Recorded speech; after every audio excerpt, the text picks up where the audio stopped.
Hello! Today we're still talking about Be Obsessed or Be Average by Grant Cardone. Today's Chapter 8, Obsessed with Sales.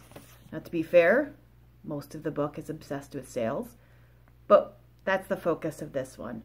And one of the first things right out the gate he says, makes it clear that even if your company isn't a sales company, you think you're a professional services company or whatever, you have to have sales or you have no business. So kind of got that straight out. The next thing he was talking about is that in order to have sales, you really have to understand and love what it is you're selling. He had probably like 8 questions to kind of judge and gauge how much you truly understand and love your product. I agreed with like 75% of them. One of the questions he had was, should people go into debt for your product? And you know what? There are some products like hairbrushes you should not go into debt for. And I think they're part of any good sales project, especially in professional services, is to make sure that you are judging what is appropriate for that client. Sometimes that might mean you have to spend money and do that. Other times you have to judge what's appropriate. So I don't think that that has to be a yes.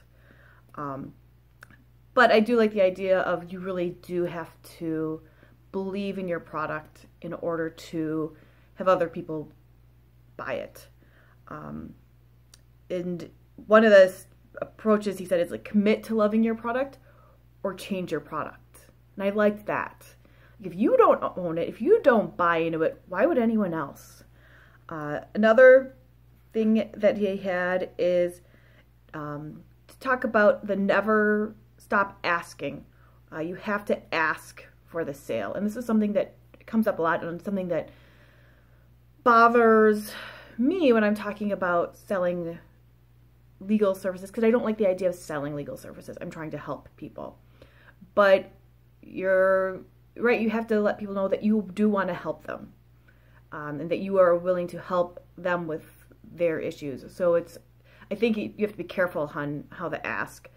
But he made a good point of prior to closing any sale, you have to ask for the sale, present a proposal, deal with the decision maker, deal with all of the influencers for that decision, solve some problem that they have, like why would they want to buy this, and then follow up. And I think that's true. And so I think it depends on your company how the sale is asked for. But I do think you have to let people know that I do want to help. I do want to solve your problem. Next thing he goes into is accountability, which is big. I love, you have to hold people accountable. One of the things he talked about is don't lower targets, push action to be able to meet those targets that you set. We discussed earlier about hitting high targets. So aim high and then push to get there rather than lower expectations. And then when a sale fails, talk to the person who's making the sale. Why did it fail? Why do they think it didn't go forward? And then even talk to the customer that said no. Why did you say no?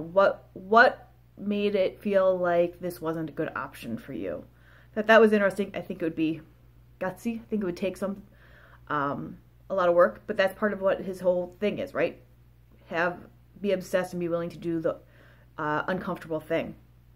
Next thing was another thing completely in my wheelhouse about quantifying. He didn't say this, but it's something that gets discussed a lot, is measure. What gets measured gets managed. And so his thing is show me, don't tell me. Look at what the numbers are. Collect statistics on the things that matter. Not just on everything, but on the things that matter, and make sure that they are meeting those goals. And then check in daily to have that accountability, and also for learning and training and teaching to make sure that people have the skills and abilities to go forward. So one of the things he was saying is like have a goal every day, and that goal should be one thing that's amazing, not 100 half things, but have one goal that's there, and then how to get there and push and teach and show progress on getting that good goal, and then lead by example to hit that goal. So it was a short chapter, but a lot of things that made me nod my head, even though I often don't think of myself as a salesperson. So I'd love to hear thoughts about sales in things that aren't necessarily a sales business. People who have things like me where a pushy sales can be really off-putting by people.